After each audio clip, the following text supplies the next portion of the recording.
Oke guys, hari ini kita mau bawa buah ke Malaysia. Kita bawa hari ini 30 ton. Soalnya harga buah di Indonesia seperti kata-katanya Indra Kents. Wah, murah banget. Prabowo tak puas hati dengan Malaysia. Menurut Presiden Indonesia tersebut, beliau kesal harga minyak sawit ditetapkan oleh negara lain walaupun Indonesia merupakan pengeluar nombor 1 minyak sawit di dunia. Ini ke negara-negara luar, ke Malaysia, ke Australia, kemana aja. Yang menentukan harga mereka, bukan kita. Seharusnya kita punya barang, kita yang tentukan harga. Bukan karena Prabowo, di Malaysia lebih mahal lagi bro. Sarawak hadir. Dan kalau mereka nggak mau beli, ya nggak apa-apa. Biar aja itu di bawah tanah untuk cucu kita nanti. Kelapa sawit terbesar di dunia, tapi harga kelapa sawit ditentukan di negara lain. Nampaknya Pak Prabowo tak puas hati dengan cara Indonesia menjual produk komoditi mereka. Produk komoditi ini termasuklah minyak sawit, nikel dan juga petani Indonesia menjual sawitnya ke Malaysia karena dekat Indonesia sangat murah, di Malaysia sangat mahal. Assalamualaikum warahmatullahi wabarakatuh. Jumpa lagi para sahabat dan teman-teman dengan Cak Farhan. Gimana kabar-kabarnya? Semoga kalian semuanya sehat-sehat saja. Yang baru bergabung di videonya Cak Farhan, terima kasih banyak-banyak yang sudah setia menonton di channel ini. Saya doakan semoga kalian semua dimurahkan rezekinya, dipanjangkan umurnya, dijauhkan dari malak bahaya oleh Allah Subhanahu wa Ta'ala. Amin amin ya rabbal alamin. Oke, para sahabat dan teman-teman, di video kali ini Mas Farhan akan ngereaksi beberapa video yang sudah di-tag di TikTok Mas Farhan tentang isu harga sawit, para sahabat. Harga sawit dekat Indonesia. Dan semua tahu ya, bahwasanya Indonesia penghasil ataupun pengeluar sawit di dunia terbesar. Ini siapa yang tak tahu? Coba kalian ketik dekat Google pun akan siapakah pengeluar sawit terbesar dekat dunia. Mesti yang keluar Indonesia. Indonesia sampai menanam hutan-hutan di Babat terlalu berlebihan sampai di Aceh 2025 sampai ada tragedi banjir bandang, teman-teman. Ini gara-gara irigasi macam itu, terlalu banyak pohon-pohon sawit dan pohon-pohon pokok besar ditebang macam itu, para sahabat, untuk penyerapan airnya tidak sempurna. Dan baru-baru ini viral bahwasanya Indonesia itu meskipun pengeluar sawit, penghasil sawit terbesar dekat dunia, tidak berkutik karena harga ekspor ditentukan oleh negara lain. Termasuk Malaysia juga lebih harga sawit dekat Indonesia dengan Malaysia ini jauh berbeda, para sahabat. Bahkan ada suatu video lama, orang yang ada dekat perbatasan itu menjual sawitnya ke Malaysia. Karena harga yang ada dekat Indonesia terlalu murah. Mereka sampai menjual ke Malaysia selundup secara ilegal lewat perairan di perbatasan macam itu, para sahabat. Ada video lama itu, para sahabat. Bahkan sekarang Bapak Prabowo menyoroti, katanya Indonesia harus bangkit. Indonesia, betul, kritikan-kritikan dari konten-konten kreator itu memang Indonesia penghasil minyak sawit, tetapi warga tidak merasakan harga yang begitu istimewa untuk rakyatnya, melainkan mencekik harga minyak mahal macam itu. Dan para sahabat penasaran kan seperti apa videonya? Kita simak sama-sama. Apa-apa benda boleh komen di bawah. Tetapi jangan lupa bantu sokong channel ini dengan like, comment, share, dan subscribe-nya. Kita tonton sama-sama. Let's go. Kacau men. Pemanen langsung mogok kabeh. Harga sawit tinggal 500. Tukang manen mogok. Mogok terus. Harga sawit 500. Info terkini Riau. Oke guys, hari ini kita mau bawa buah ke Malaysia. Kita bawa hari ini 30 ton. Soalnya harga buah di Indonesia seperti kata-katanya Indra Kents. Wah, murah banget.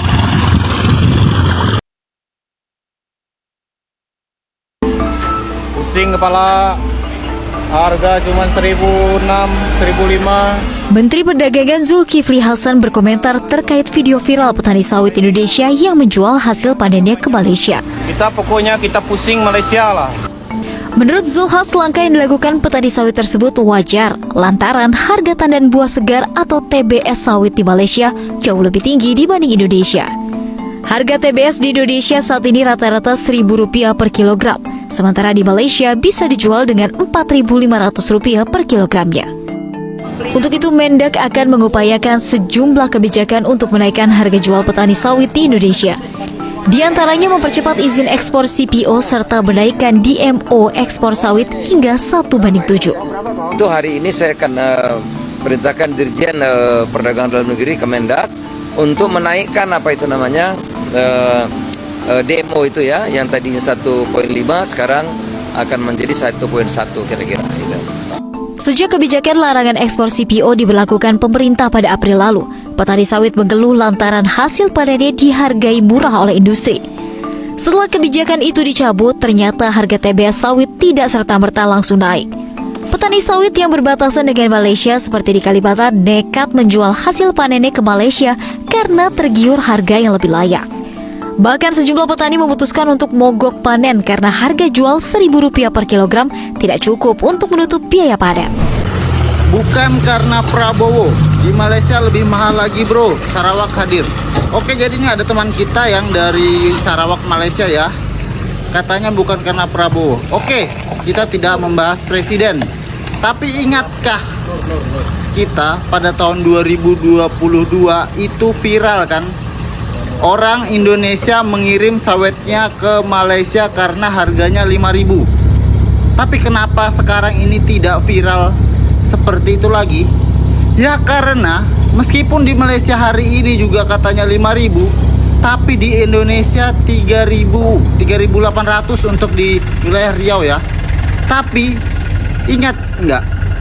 2022 itu harga sawit itu di Indonesia 1.000, bahkan di Riau patokan tertinggi kita daerah Riau ya, itu harganya 1.200-an, bahkan ada yang 800 perak.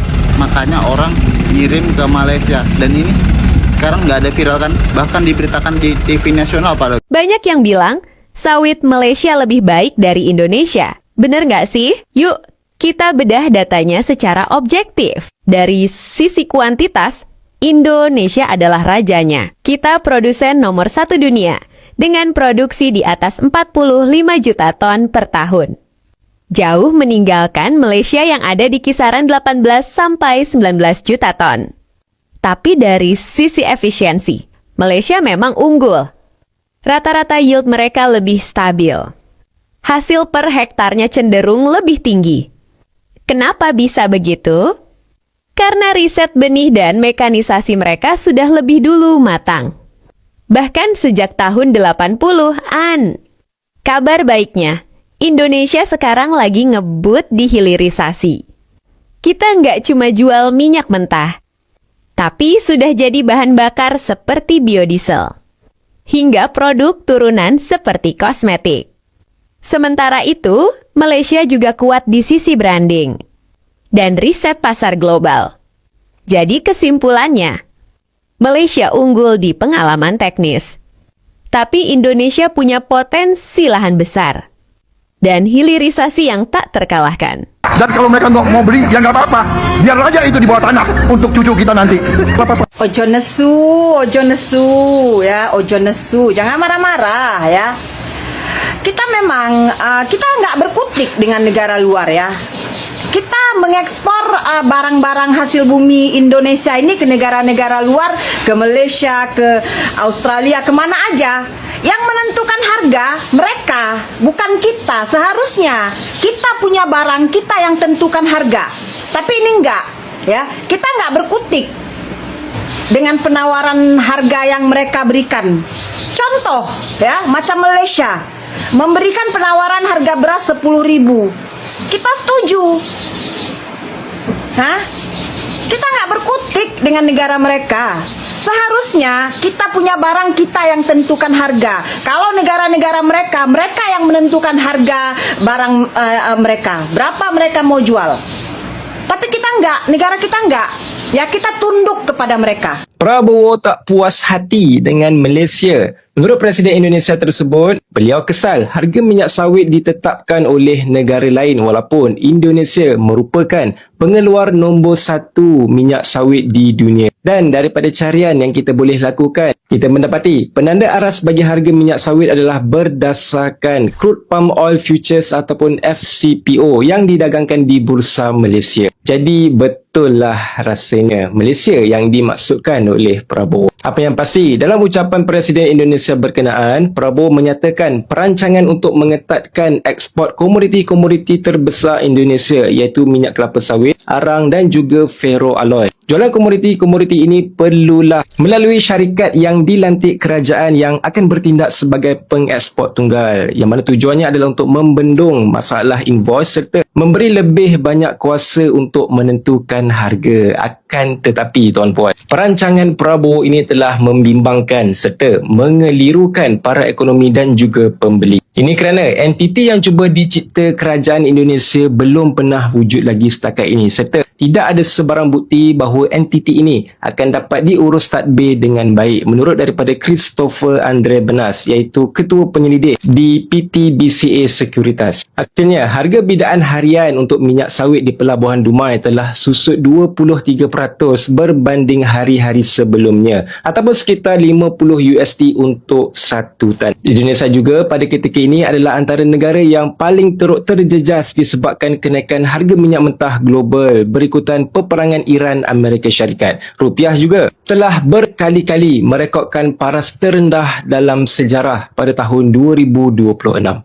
Indonesia penghasil kelapa sawit terbesar di dunia, tapi kenapa harganya malah ditentuin sama negara lain? Pidato Pak Prabowo kemarin lagi banyak dibahas setelah dia bilang Indonesia harus bisa menentukan harga kelapa sawit sendiri. Masalahnya, Indonesia itu memang raja kelapa sawit dunia. Produksi kita paling besar, ekspor juga paling besar guys. Tapi harga global masih dipengaruhi sama luar negeri. Nah, di sini Pak Prabowo ingin tuh Indonesia berubah teman-teman. Dari yang awalnya cuma jual bahan mentah, jadi pemain yang punya daya tawar besar guys. Caranya, pemerintah mau memperkuat kontrol ekspor, hilirisasi, sampai pengembangan biofuel dari kelapa sawit. Ini jadi langkah bagus supaya Indonesia nggak dikendalikan terus sama pasar luas, teman-teman. Tapi, kalau terlalu dikontrol pemerintah, apakah petani sawit nggak khawatir kalau harga TBS malah ditekan dan terjadi persaingan yang kurang kompetitif? Jadi pertanyaannya sekarang, apakah Indonesia benar-benar bisa menjadi penentu harga kelapa sawit dunia? Atau ini cuma ambisi politik? Nah, gimana menurut kalian guys? Nah, kalau kalian suka ngebahas video menarik, jangan lupa di follow ya. Langsung aja, gaskan. Dan kita merasa aneh. Kita produsen kelapa sawit terbesar di dunia, tapi harga kelapa sawit ditentukan di negara lain. Saya mengatakan kepada menteri-menteri saya, nampaknya Pak Prabowo tak puas hati dengan cara Indonesia menjual produk komoditi mereka. Produk komoditi ni termasuklah minyak sawit, nikel dan juga arang batu. Kita ambil lah contoh minyak sawit Dekat Indonesia ni sebenarnya mereka adalah pengeluar terbesar minyak sawit dan sepatutnya boleh kawal lebih banyak keuntungan harga dan juga aliran ekspor global. Cuba korang tengok pada OPEC. Kalaulah OPEC boleh mengawal harga minyak mentah, kemungkinan Pak Prabowo tertanya kenapa Indonesia tak boleh sedangkan mereka kawal lebih separuh share minyak sawit global. Reuters ada melaporkan yang ekspor komoditi utama Indonesia nanti akan disalurkan melalui syarikat khas di bawah Danantara yang dipanggil PT Danantara Sumber Daya Indonesia. Dan pada pandangan Jakarta, langkah ini sangat penting supaya Indonesia tidak sekadar menjadi pembekal bahan mentah murah kepada dunia sedangkan keuntungan besar banyak pergi kepada trader global dan juga pihak luar. Mereka nakkan Indonesia ada kuasa tawar-menawar lebih besar terhadap pasaran dunia terutamanya dalam sawit, arang batu dan juga nikel. Okey, saya nak cerita dengan korang lah apa risiko paling besar yang saya nampak dekat sini adalah apabila kerajaan terlalu mengawal syarikat komoditi strategik, sistem boleh menjadi terlalu birokratik, kurang telus dan akhirnya kemungkinan besar terdedah kepada korupsi kronisma serta ketidakcekapan. Dan inilah yang pernah berlaku kepada Pertamina dekat Indonesia sendiri yang mana syarikat minyak kerajaan itu pernah jadi satu simbol kekuatan ekonomi Indonesia tapi dalam masa sama berdepan pelbagai skandal salah urus, hutang besar dan dakwaan korupsi selama beberapa dekad. Pada era 1970-an, Pertamina hampir runtuh dengan hutang sekitar 10 bilion US dollar hingga memaksa kerajaan bail out syarikat tu dan menjejaskan kewangan negara. Dan baru-baru ni, Pertamina sekali lagi terpalit dengan skandal besar yang melibatkan dakwaan manipulasi import minyak dan kerugian negara yang dianggarkan ratusan triliun rupiah. Sebab itu apa yang saya nampak dekat sini, ini adalah satu eksperimen yang sangat besar dan juga berisiko yang dilakukan oleh kerajaan Indonesia. Nak buat macam ni mungkin boleh, tetapi sistem kena cekap lah. Kalau sistem ini fail, maka pelabur pembeli akan hilang keyakinan. Semoga harga sawit bisa tembus 5.000 per kilogram menjadi kenyataan. Kalau kita lihat ya, di negara tetangga kita Malaysia udah 4.500 hingga 5.500, padahal kita tetanggaan loh, dekat. Di Indonesia bisa 3.000 gitu. Ada apa ini? Nah, pasti ada apa-apa ini kan. Nah, kita perlu pertanyakan ini, kenapa? Kok bisa kita negara tetanggaan harga sawitnya beda banget, hampir 2 kali lipat. Sawit akan turun sementara dan akan melesat naik lagi melebihi dari harga sebelumnya. Apakah benar? Kita simak dari persepsi pemerintah kita. Jadi ceritanya seperti ini guys. Sawit kita selama ini diekspor melalui Singapura. Dan di Singapura itu harga CPO kita itu diambil dengan harga yang rendah. Dijual kembali ke dunia dengan harga yang jauh lebih tinggi. Jadi spread harganya itu jauh lebih tinggi. Intinya ada permainan di situ. Nah, disitulah peran dari pemerintah katanya. Ini yang akan ditentukan oleh negara Indonesia tersendiri. Nah, di sini negara merasa dirugikan dengan sistem seperti ini katanya. Tapi masalahnya kita ini ya sudah underestimate lah kayak gitu ya dengan UMN ini yang akan mengelola ini. Ya, mudah-mudahan saja sih pengelolaannya bagus dan kita para petani bisa mendapatkan harga yang jauh lebih tinggi dari sebelumnya seperti yang dimaksud oleh pemerintah. Oke, tetap semangat tanam sawit, tambah lagi lahannya, sukses selalu. Itu dia para sahabat dan teman-teman, video yang sudah kita simak bahwasanya harga sawit dekat Indonesia memang tidak ditentukan, mungkin sudah disetting dalam invoice-nya bahwasanya Indonesia petani ataupun PT yang ada dekat Indonesia mengekspor buahnya ke luar negara. Ini tidak ditentukan harga yang ada dekat di Indonesia. Intinya kita yang punya barang harganya sekian macam itu. Tetapi negara luar yang menentukan saya boleh ambil barang engkau dengan harga sekian macam itu. Jadi diambil dari harga yang rendah. Bahkan banyak komplainan yang ada dekat Indonesia baru-baru ini. Harga satu sawit sampai Rp1.000. Rp1.000 kalau uang Malaysia berapa? Mungkin 20 sen mungkin ke? Kalau penukaran sekarang, kurang lebih sampai 30 sen sekarang ini para sahabat. Banyak warga yang menjerit dengan harga semacam itu dan Bapak Prabowo membuat kebijakan tentang untuk menangani harga ekspor Indonesia tidak ditentukan oleh negara luar macam itu para sahabat. Ya, harap-haraplah perjuangan Bapak Prabowo ini membuahkan hasil, hanya tidak besar cakap dekat media. Nanti kalau hanya besar cakap dekat media, rakyat tidak sejahtera, ini kan omon-omon macam itu para sahabat.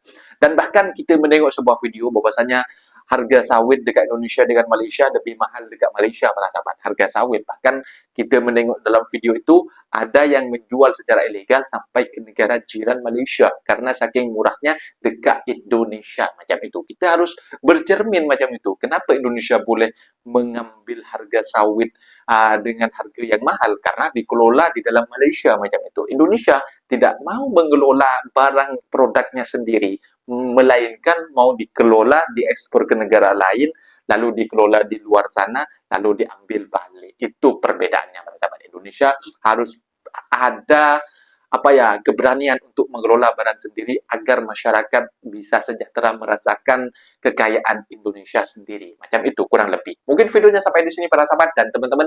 Apabila ada kata benda yang silap, Mas Farhan minta maaf sebesar-besarnya. Mohon dibenarkan di kolom komentar. Assalamualaikum warahmatullahi wabarakatuh.